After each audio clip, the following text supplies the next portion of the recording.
Good morning students. Oxygen family के अंदर आज हम स्टडी करेंगे halides of oxygen family. Hexa यहाँ पर कई प्रकार के हैलाइड्स। सबसे पहले हेक्सा हैलाइड्स। हेक्सा हैलाइड्स के अंदर हेक्सा फ्लोराइड्स जो है वो ज़्यादा स्टेबल होते हैं बजाय कि दूसरे। रीज़न क्या है कि जो फ्लोराइड आयन है वो स्मॉल साइज़ का है, बाकी chloride, bromide, iodide large size के आयन हैं।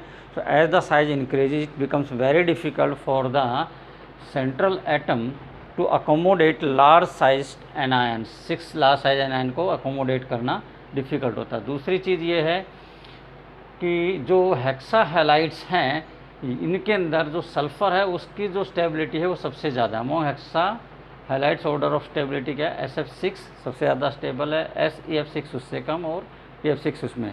इसका रीज़न क्या है कि जैसे जैसे हम हेक्सा फ्लोराइड से बाकियों की तरफ जाते हैं, the tendency to form compounds in +6 oxidation state decreases. नीचे जाने पर हायर ऑक्सीडेशन स्टेट की जो स्टेबिलिटी है वो डिक्रीज हो रही है, इसलिए SF6 जो है वो ज़्यादा स्टेबल है। दूसरा, यहाँ पर पोलैरिटी इंक्रीज होती चली जाएगी। कारण क्या है? सल्फ़र की जो इलेक्ट्रोनेगेटिविटी है ज़्यादा है, सेलेनियम की उससे कम, टेल्यूरियम की उससे कम, जबकि फ्लोराइड यानी कि फ्लोरीन की फिक्स है।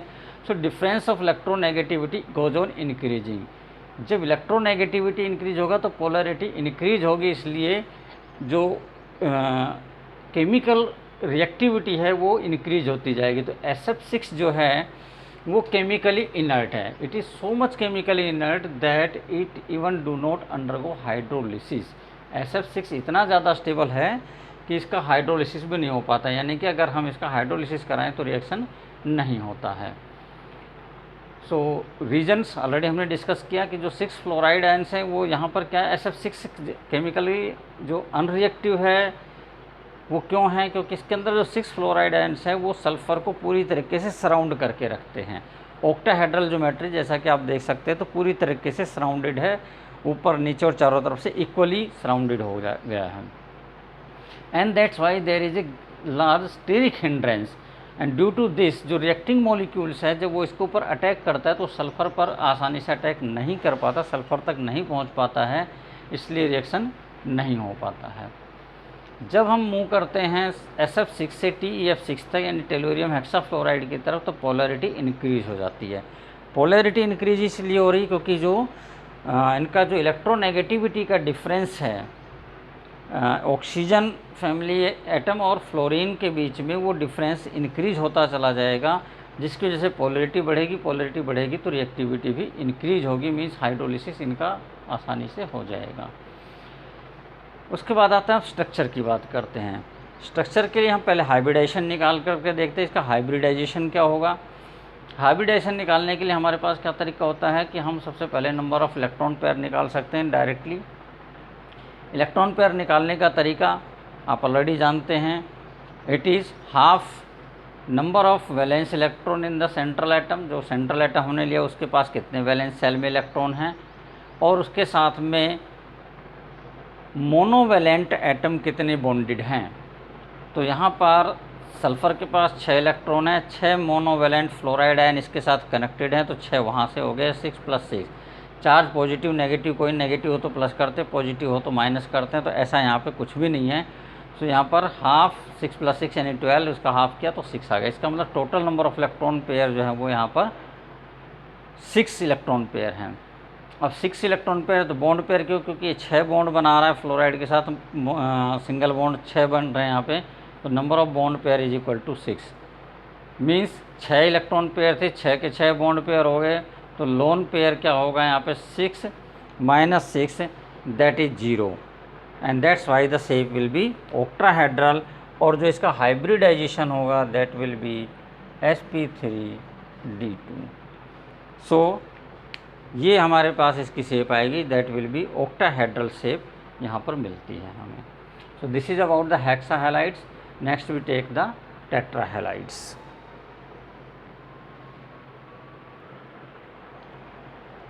Among tetrahalide, SF4 is most stable and it is found in the gaseous state. SCF4 less stable है but it is found in the solid state. TeF4 is found in the solid state, SeF4 found in the liquid state.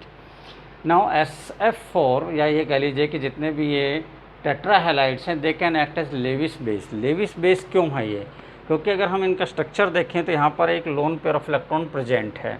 So due to the presence of lone pair of electron on the central atom, यहाँ पर sulphur है SF4 के अंदर, बाकियों में है Sc या Te जो है उन पर lone pair of electron present होगा, that's why they can act as Lewis base. For example SF4 it can act with the Lewis acid BF3 and can form coordinate bond. यहाँ पर देखिए coordinate bond बना हुआ है, sulphur ने अपने lone pair electron को डोनेट कर दिया है, BF3 को एक कोऑर्डिनेट बॉन्ड के द्वारा इससे लिंक हो गया है, कोऑर्डिनेट कंपाउंड बना दिया इसने। It can also act as Lewis acid. ये जो कंपाउंड है लेविस एसिड का भी काम कर सकते हैं, क्योंकि इन सभी के अंदर d ऑर्बिटल प्रेजेंट हैं और d वैकेंट ऑर्बिटल जो है वहाँ पर ही अपने ऑक्टेट को एक्सपेंड कर सकते हैं, यानी कि जो नेगेटिवली चार्ज आयंस हैं उनके इलेक्ट्रॉन्स को अपने वैकेंट ऑर्बिटल्स के अंदर अकोमोडेट कर सकते हैं। फॉर एग्जांपल SF4 प्लस में 2 फ्लोराइड आयंस, सो ये जो 2 फ्लोराइड आयंस हैं उनके जो लोन पेयर है उनको ये अकोमोडेट कर लेता है d ऑर्बिटल के अंदर and it can form SF6 2 negative बना सकता है। सो ये लेविस एसिड के रूप में भी काम कर रहा है।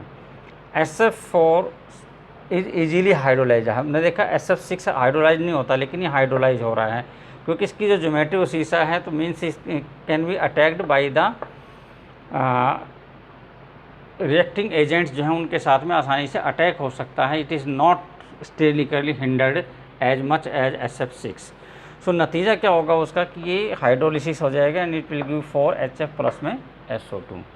Now come to the structure. Structure के लिए उसी प्रकार से इलेक्ट्रॉन पेयर निकालेंगे। पहले 6 इलेक्ट्रॉन सल्फर के पास हैं, 4 हमने यहाँ से लिए फ्लोरीन से, 6 + 4 क्योंकि 4 मोनोवेलेंट फ्लोराइड आयंस जुड़े हुए हैं यहाँ पे, 10 मीन्स 5 इलेक्ट्रॉन पेयर्स बन गए यहाँ पे। बॉन्ड पेयर हमारे पास 4 हैं, इसका मतलब एक लोन पेयर है। सो हाइब्रिडाइजेशन अगर 5 ऑर्बिटल हैं तो होगा sp3d। sp3d है तो नॉर्मल जो ज्योमेट्री होती है sp3d की वो क्या होती है, ट्राइगोनल बाई पिरामिड। लेकिन यहाँ पर क्योंकि जो इक्वेटोरियल पोजीशन है, one of the equatorial position will be occupied by the loan pair of electron and 2 other equatorial positions and the axial position will be occupied by the fluoride ions. F जो है वो उनको occupy करता है। Therefore the shape is not a regular trigonal by pyramid, rather it is सीसा shape. आप देख सकते हैं ये सीसा शेप है, जो झूला होता है शीशा उस प्रकार का है। इसको स्टैंड मान लेते और इसको साफ्ट मान लेते तो बिल्कुल वैसा ही दिखाई देता है, that's why it is called सीसा शेप। तो this is about the tetrafluoride. इसके अलावा इसके अंदर डाई फ्लोराइड्स और मोनोफ्लोराइड्स भी पाए जाते हैं, जो कि बहुत ज़्यादा अबेंडेंट नहीं है, बहुत ज़्यादा स्टेबल भी नहीं है। जो सेलेनियम है वो डाई फ्लोराइड नहीं बनाता है। एक विशेष बात डाई फ्लोराइड के अंदर ध्यान में रखना कि सेलेनियम का कोई डाई फ्लोराइड नहीं बनता है, जबकि सल्फ़र जो है वो बना सकता है। Dihalides. So dihalides के अंदर अगर हम लेते हैं selenium don't form dihalide, इसके कोई डाई हैलाइड्स हमें नहीं मिले हैं। Sulphur generally HCl2 die halide बना देता है। इसी प्रकार से जो टेलुरियम है उसके भी डाई हैलाइड्स पाए जाते हैं, लेकिन सेलेनियम का कोई डाई हैलाइड हमें देखने को नहीं मिलता है। यहाँ पर जो हाइब्रिडाइजेशन है वो आप निकाल सकते हैं। यहाँ पर हाइब्रिडाइजेशन क्या होगा इसका, शेप अगर निकालना है तो शेप के लिए हम क्या करेंगे, उसी प्रकार से इलेक्ट्रॉन पेयर लेंगे। Electron pair is equal to half, sulphur के 6, 2 हैलाइड आयंस यहाँ पर हैं तो 2, यानी कि इलेक्ट्रॉन पेयर हो गए 4। इट मीन्स बॉन्ड पेयर यहाँ पर हमारे पास हो जाएंगे is equal to 2, lone pair is equal to 2। It means hybridisation is, क्योंकि 4 इलेक्ट्रॉन पेयर हैं तो जो हाइब्रिडाइजेशन होगा that will be sp3 hybridisation. sp3 hybridisation है, लेकिन यहाँ पे 2 लोन पेयर प्रेजेंट हैं। तो जो 4 हाइब्रिड ऑर्बिटल्स हैं हम इस प्रकार से दिखा सकते हैं सल्फ़र की। टेट्राहेड्रली अरेंज होंगे, हाइब्रिडाइजेशन sp3 है। तो यहाँ पर 2 ऑर्बिटल ऐसी हैं जिनके पास लोन पेयर प्रेजेंट है, और 2 ऐसी हैं जिनके साथ में फ्लोराइड आयन जो है वो इंटरैक्ट कर रहा है। सिंगल इलेक्ट्रॉन है, यहाँ पर इनकी पेयरिंग हो जाती है। सो जो शेप बनती है वो शेप ठीक वैसी बनती है जैसे कि वाटर मॉलिक्यूल के केस में होती है। यहाँ पर इसके पास 2 लोन पेयर हैं, Cl and Cl।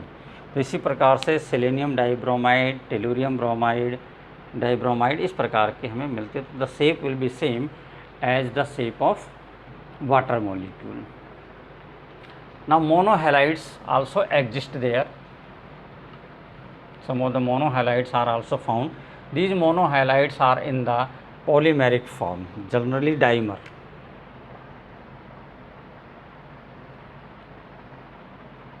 Monohalides, for example S2Cl2 monohalides। इसी प्रकार से बाकियों के भी हैं। सेलेनियम जो है वो भी बनाता है। सो यहाँ पर कोई हमें बहुत ज़्यादा डिटेल्स की आवश्यकता नहीं है, क्योंकि ये ज़्यादा स्टेबल कंपाउंड नहीं है। क्योंकि सल्फ़र का अगर हम ऑक्सीडेशन नंबर देखें तो +1 में इजीली एग्जिस्ट नहीं कर सकता है ये। तो that's why it exist in the form of dimer. Means होना क्या चाहिए था, HCl होना चाहिए था फॉर्मूला। अगर हम मोनोमेरिक फॉर्म लेते, मोनोहैलाइड लेते तो HCl, but it doesn't exist as HCl, rather it exist as S2Cl2 means as dimer. It exist as dimer के रूप में एग्जिस्ट करता है ये। So this is basically about the halides के लिए हो गया। ये जो H2Cl2 है ये कोई बहुत ज़्यादा स्टेबल नहीं है, इसलिए ये डिस्प्रपोर्शनेशन शो करता है। फॉर एग्जांपल Sc2Cl2 अगर हम इसके केस में लेते हैं, so it will give SeCl4 बन जाएगा यहाँ पे, और 3Se। इस प्रकार से इसके अंदर सेपरेट हो जाएंगे एक दूसरे से। सो जो ऑक्सीडेशन नंबर आप देख सकते हैं चेंज हो गया। यहाँ पर +1 है, यहाँ पर +4, यहाँ पे 0 है। It shows disproportionation also. So this is about the halides. Now we come to the anomalous properties of oxygen.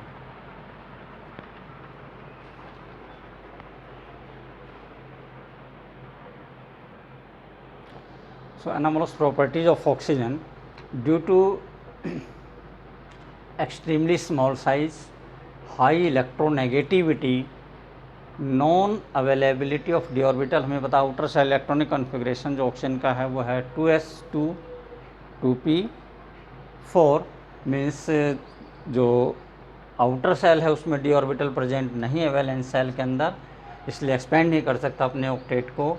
And high ionisation energy, ऐसे फैक्टर से जिसकी वजह से इसकी जो प्रॉपर्टीज़ है अपने ही ग्रुप के बाकी मेंबर से थोड़ा सा डिफरेंट रहता है। It is quite common with the elements of the second period. जितने भी सेकंड पीरियड के एलिमेंट्स हैं, पर्टिकुलरली जो पी ब्लॉक एलिमेंट्स हैं, वो अपने ही ग्रुप के जो बाकी मेंबर्स हैं उनसे थोड़ा सा डिफरेंट प्रॉपर्टी शो करते हैं, जिसको हम एनामोलस प्रॉपर्टीज़ के नाम से जानते हैं। अब देखते हैं कुछ एनामोलस प्रॉपर्टीज़ क्या हैं इसकी। ऑक्सीजन रूम टेम्परेचर पर गैस है, बाकी सारे मेंबर सॉलिड स्टेट में पाए जाते हैं, तो डिफरेंट हो गई प्रॉपर्टी है। ऑक्सीजन डाइएटॉमिक मॉलिक्यूल के रूप में एग्जिस्ट करता है, O2 के रूप में, या ओजोन है O3 के रूप में। जबकि दूसरे जो मेंबर्स हैं वो पॉलीएटॉमिक हैं, मेनली ऑक्टाएटॉमिक है, जैसे S8 Se8 Te8 इसके रूप में एग्जिस्ट करते हैं। पोलोनियम जो है वो मेटालिक है, मेटल लैटिस बना देता है। ऑक्सीजन जो है वो एक नॉन मेटल है, हालांकि जो सल्फ़र है वो भी नॉन मेटल है।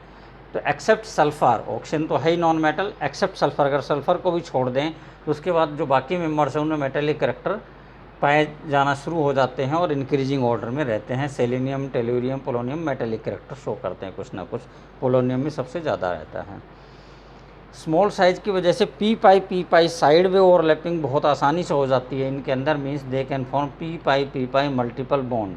जो कि बाकियों के अंदर जैसे जैसे साइज बढ़ता है पी पाई मल्टीपल बॉन्ड पॉसिबल नहीं होता, rather they can form D pi multiple bonds बना पाते हैं। अगर हम ऑक्सीडेशन स्टेट की बात करते हैं तो जो मोस्ट कॉमन ऑक्सीडेशन स्टेट है वो -2 है। हालांकि जो बाकी मेंबर्स हैं ग्रुप के उनमें -2 ऑक्सीडेशन स्टेट बहुत कम मिलती है देखने को। सल्फ़र और सेलेनियम में कुछ हद तक हमें देखने को मिलती है, बाकी मेंबर्स में जनरली माइनस ऑक्सीडेशन स्टेट देखने को हमें नहीं मिलती, नॉर्मली पॉजिटिव ऑक्सीडेशन स्टेट करते हैं। ऑक्सीडेशन स्टेट -2 के अलावा ये -1 जो कि अपने परऑक्साइड में शो करता है, सुपर ऑक्साइड में -1/2 शो करता है, ये ऑक्सीडेशन स्टेट भी इसके अंदर पाई जाती है। +1 ऑक्सीडेशन स्टेट O2F2 के अंदर और +2 ऑक्सीडेशन स्टेट OF2 के अंदर ये शो करता है। लेकिन +4 और प्लस ऑक्सीडेशन स्टेट ऑक्सीजन के अंदर कभी भी शो नहीं होती हैं। जबकि जो दूसरे मेंबर्स हैं इसके ग्रुप के, जो फैमिली मेंबर्स हैं दूसरे, they can show +4 and +6 oxidation state as well. तो ये भी एक बेसिक डिफरेंस हो गया इसके अंदर। एक H2O जो है वो लिक्विड स्टेट में पाया जाता है। जो हाइड्राइड है ऑक्सीजन का वो लिक्विड स्टेट में होता है, यानी कि वाटर लिक्विड स्टेट में पाया जाता है रूम टेम्परेचर पर। It is because of presence of hydrogen bonding. यहाँ पर पोलैरिटी बहुत ज़्यादा, एक्सट्रीम पोलैरिटी की वजह से यहाँ पर एक स्पेशल टाइप ऑफ बॉन्ड बन जाता है हाइड्रोजन और इलेक्ट्रोनेगेटिव एलिमेंट के बीच में, that is called hydrogen bonding.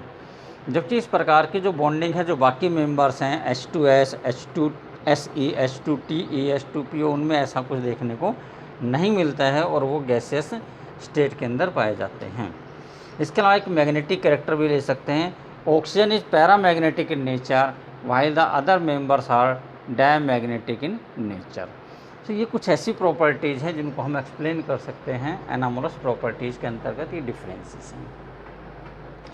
So this is about the anomalous properties. आगे हम स्टडी करेंगे डाई ऑक्सीजन के बारे में।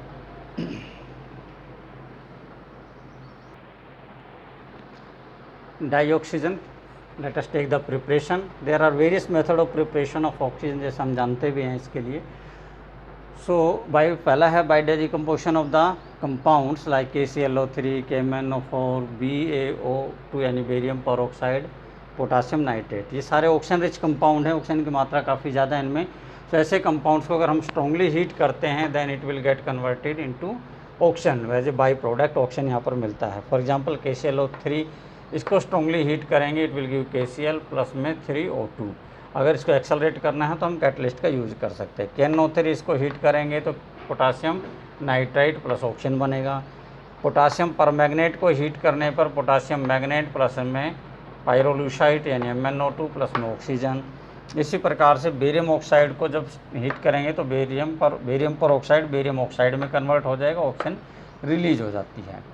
लैब के अंदर जब हमें ऑक्सीजन तैयार करनी होती है तो हम उसके लिए पोटासियम क्लोरेट का इस्तेमाल करते हैं and it is heated in the presence of MnO2। लगभग 400-450 केल्विन पर हम इसको हीट कर देते हैं। इट गिव्स KCl प्लस में O2 oxygen as a byproduct हमें मिल जाता है। इसके अलावा ऐसे मेटल ऑक्साइड्स जो रिएक्टिविटी सीरीज में डाउनवर्ड प्रेजेंट हैं, बॉटम में प्रेजेंट हैं, मीन्स जो बहुत कम रिएक्टिव हैं, ऐसे एलिमेंट्स के जो ऑक्साइड्स हैं वो अनस्टेबल होते हैं। अगर उनको हम हीट करें तो उनमें से मेटल और ऑक्सीजन को सेपरेट किया जा सकता है। फॉर एग्जांपल मर्क्यूरस ऑक्साइड, अब यहाँ पर इसको जब हम हीट करते हैं then it gives mercury plus में ऑक्सीजन। इसी तरीके से Pb3O4, इसको हीट किया हमने, it will give PbO plus में O2। इसी प्रकार से सिल्वर का ऑक्साइड Ag2O, इसको हीट करके आप सिल्वर और ऑक्सीजन को अलग कर सकते हैं because these oxides are less stable. Electrolysis of water, इससे हम अच्छे से परिचित हैं। जब इलेक्ट्रोलिसिस कराते हैं वाटर का तो उससे हाइड्रोजन और ऑक्सीजन गैस प्रोड्यूस होती है, इसको हम गैसेस रूप में अलग कर सकते हैं। ये मैन्युफैक्चर के लिए भी इस्तेमाल किया जाता है। इस प्रोसेस को large scale production of oxygen और हाइड्रोजन गैस में इसका इस्तेमाल किया जा सकता है।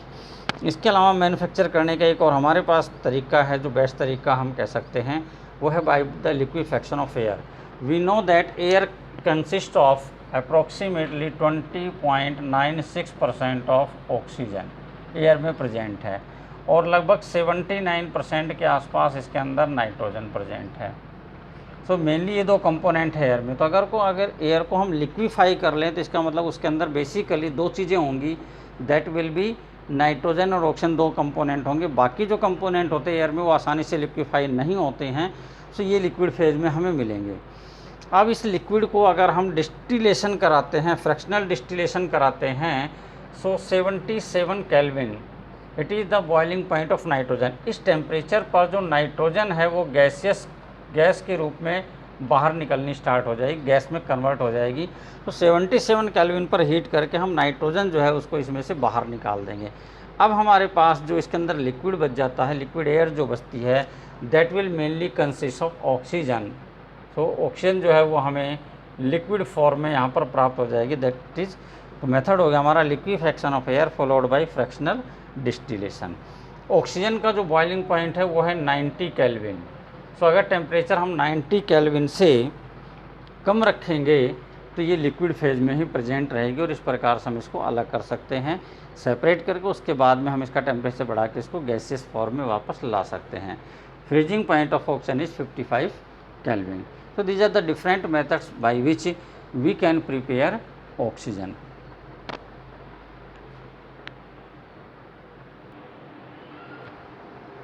Properties of oxygen. Oxygen is colorless, odorless, tasteless gas. It is slightly soluble in water. Boiling point 90 Kelvin, freezing point 55 Kelvin. It is paramagnetic in nature.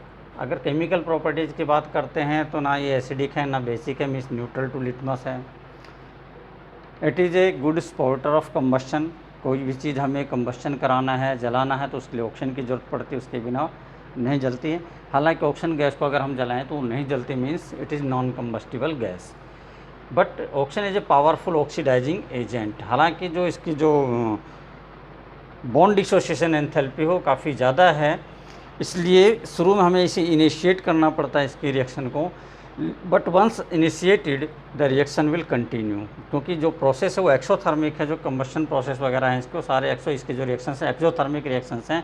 Therefore the energy released is sufficient to break the oxygen bonds and that's why it undergoes continuous reaction. For example, sodium when reacts with oxygen at room temperature is formed sodium oxide. However, if it is reaction is carried out at elevated temperature, यानी high temperature पर कराया जाए, for example eight से 575 kelvin पर, तो ये sodium peroxide बनाएगा। यही बात पोटासियम के साथ होती है। पोटासियम के साथ ऑक्सीजन रिएक्शन करती है तो सुपर ऑक्साइड बना देती, KO2 बना देती। रुबिडियम और सीजियम के साथ भी ऐसा ही है। कैल्शियम के साथ रूम टेम्परेचर पर आसानी से रिएक्शन होता है और कैल्शियम ऑक्साइड बनता है। मैग्नीशियम के साथ अगर रूम टेम्परेचर पर रिएक्शन कराने की कोशिश करेंगे तो आसानी से नहीं होगा। इसके लिए हमें इसको हीट करना पड़ता है, जलाना पड़ता है, and on burning it gives magnesium oxide. इसी प्रकार से एल्युमिनियम जो है वो भी लेस रिएक्टिव है comparative to sodium, calcium, potassium वगैरह की तुलना में, इसलिए इसको भी स्ट्रांगली हीट करना पड़ेगा। And on heating aluminium reacts with oxygen and forms aluminium oxide. Similar is the case with the iron. Iron को भी जब काफ़ी ज़्यादा हीट करते हैं तब ऑक्सीजन के साथ उसका रिएक्शन होता है और आयरन का ऑक्साइड बनता है। So this is about the reaction with the metals. Let us take the oxidation of non metals.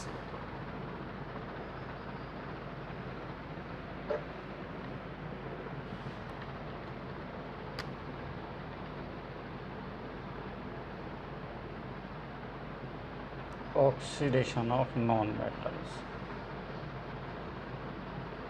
Most of the non-metals they react with oxygen and get oxidized to form acidic oxide. For example, carbon plus oxygen under the अगर less amount में present है carbon, then it will form carbon monohyl. Oxygen की कमी है, means laser small amount में present है तो carbon monoxide produce करेगा। And if oxygen is present in excess, then on combustion it will give carbon dioxide. Sulfur plus में oxygen, it will give sulfur dioxide. इसी प्रकार से phosphorus P4 plus O2, if it is sufficient, means if it is present in excess, it will form P4O10. तो balance कर दें इसको, 5O2 के साथ में। इसी प्रकार से आर्सेनिक के साथ रिएक्शन करेंगे तो आर्सेनियस ऑक्साइड बना देगा। सो ज़्यादातर जो नॉन मेटल है उनके साथ में रिएक्शन करता है और रिएक्शन करके different type of non metallic oxides बनता है। Oxidation of compounds,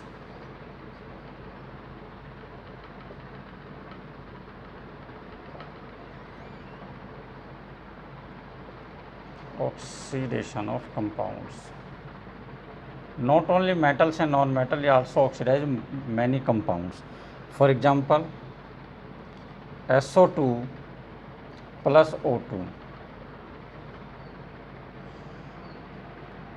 In the presence of vanadium pentoxide V2O5 लगभग 720 केल्विन टेम्परेचर पर अगर हम रिएक्शन कराते हैं 2 बार, then it gives sulphur trioxide during the contact process. इसी प्रकार से अमोनिया, ऑक्सीडेशन हो जाता है अमोनिया का, ammonia plus O2 it gives NO plus H2O, nitric oxide बनता है। ओसवाल्ड प्रोसेस के दौरान हम इसको लेते हैं लगभग 1100 केल्विन और प्लेटिनम की प्रेजेंस में आप इसको हीट करा के कर सकते हैं। अगर प्रेशर ज़्यादा लेते हैं, 9 बार लेते हैं, तो टेम्परेचर कम हो जाएगा, लगभग 575 के ऊपर ये रिएक्शन भी करा सकते हैं, लेकिन उसके लिए हमें प्रेशर हाई करना पड़ेगा। तो इसी प्रकार से HCl plus oxygen decompose deacons process, जिसके अंतर्गत 4HCl it will give 2H2O plus 2Cl2 chlorine gas produce कराते हैं डीकन्स प्रोसेस के दौरान। इसी प्रकार से मेटलर्जी में आप देखते हैं कि सल्फाइड ओर्स जो है उनको ऑक्साइड ओर में कन्वर्ट करने के लिए हम इस्तेमाल करते हैं, उनका ऑक्सीडेशन करा देते हैं। For example ZnS plus O2 it will give ZnO plus में SO2।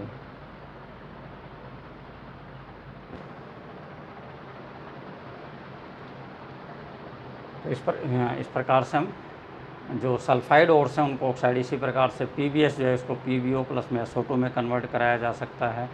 CuS को CuO प्लस में SO2 में कन्वर्ट कराया जा सकता है, तो वहाँ पर भी हम ये रिएक्शन करवा सकते हैं। सो ये हो गया हमारा जो मेट हैं उनके लिए। इसी प्रकार से hydrocarbons, reaction with hydrocarbons, hydrocarbons जो है they undergo combustion, reaction with hydrocarbons.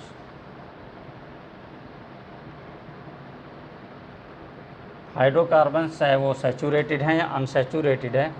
For example CH4 plus O2 it will give CO2 plus H2। कोई भी हाइड्रोकार्बन है उसका ऑक्सीजन के साथ अगर हम कंबस्शन कराएंगे then it will give carbon dioxide and water. तो यहाँ पर हम carbon dioxide and water prepare करा सकते हैं। You can take example unsaturated CH2 double bond CH2 ethene plus oxygen it will again give CO2 plus में H2O। You can balance the equation as well. यहाँ पर करते हैं तो 2H2 हो जाएगा, 2 + 2 4 ऑक्सीजन, यानी कि 2 से कर दीजिए। यहाँ पर 2 कार्बन, हाइड्रोजन 4, 2 3O2, इस प्रकार से कर सकते हैं। Acetylene CH triple bond CH on combustion it will give CO2 plus में H2O।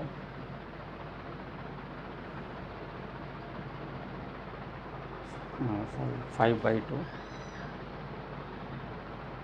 So all the hydrocarbons undergo combustion to produce carbon dioxide and water. These are the chemical properties of oxygen.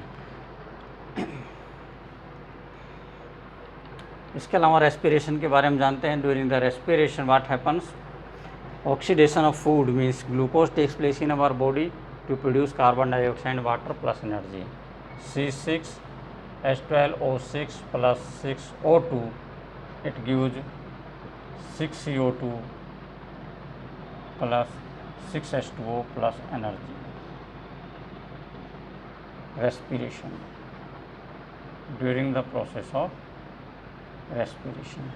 So these are the various chemical properties of oxygen. Uses क्या हैं oxygen के, we are well acquainted about that. Oxy acetylene, oxy hydrogen torch जो है उसके अंदर इसका इस्तेमाल किया जा सकता है. रेस्पिरेशन में हमने देखा इसका इस्तेमाल है. मेटलर्जिकल प्रोसेस के अंदर ऑक्सीडेशन को कैरी आउट करने के लिए हम इसका इस्तेमाल करते हैं. सल्फाइड और को ऑक्साइड और में हम इसको कन्वर्ट करते हैं तो वहाँ पर इस्तेमाल कर सकते हैं. रॉकेट फ्यूल के अंदर लिक्विड ऑक्सीजन का इस्तेमाल किया जाता है. जो डीप सी डाइवर्स हैं या माउंटेनियर्स हैं उनको लिए जो आर्टिफिशियल रेस्पिरेशन के लिए ऑक्सीजन सिलेंडर कैरी करते हैं तो उसके अंदर ऑक्सीजन प्लस में इनर्ट गैसेस लाइक हीलियम वगैरह का जो मिक्सचर है वो डाल करके आर्टिफिशियल रेस्पिरेशन के लिए प्रोवाइड किया जाता है तो वहाँ पर हम इसका इस्तेमाल कर सकते हैं. बहुत से लार्ज नंबर ऑफ़ कंपाउंड्स हैं जो हमने अभी केमिकल रिएक्शंस के दौरान देखें उनके प्रिपरेशन में, जैसे क्लोरीन प्रिपेयर करना है डिकन प्रोसेस से, नाइट्रिक एसिड प्रिपेयर करना ओसवाल्ड प्रोसेस है तो वहाँ पर अमोनिया का ऑक्सीडेशन करा करके उसका इस्तेमाल करते हैं. तो ऐसे बहुत से प्रोसेस है जहाँ पर हम ऑक्सीजन का इस्तेमाल कर सकते हैं. So this is about the dioxygen. In our next part we will study about the ozone. Thank you. Have a nice day.